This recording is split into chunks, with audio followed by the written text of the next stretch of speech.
one another community was set up during this period. Yep. It was actually set up when I was stranded in Spain. So Right. I was stranded in Spain, as I mentioned, with my mum and my But only granny for a and my couple of son. days. Yeah, I was there in Spain for a total of 7 days. 7 days. So 2 days after the day after I arrived, the lockdown started. And I just had a feeling that inevitably this was going to come to Australia, that there was going to be a lockdown. I saw all the news reports of, the toilet rolls being sold out and people, elderly citizens not being able to get their essentials. And I just thought, there has to be a solution here. And I'm a member of the Sydney Startup Facebook group.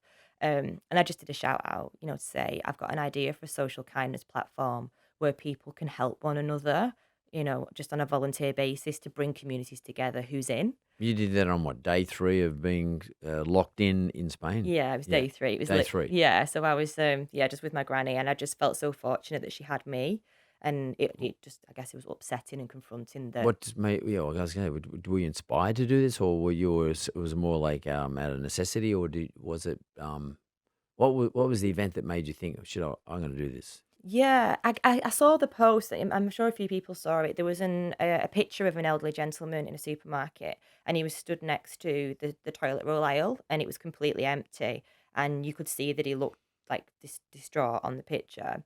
And I just got to thinking that that's probably the one time a week he goes out to get his essential Mm. supplies. It's not easy to get to a supermarket if you don't live nearby.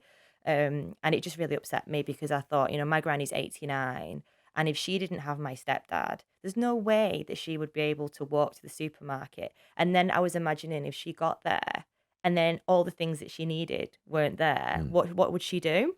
And I think that even though everybody was scared, I also noticed a real rise in people feeling helpless but wanting to help.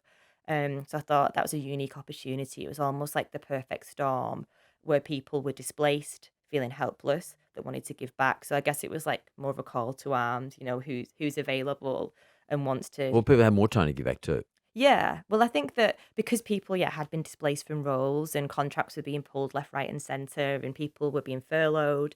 Yeah, there was a unique situation where there were highly skilled people that weren't working that were able to use their skill set for good.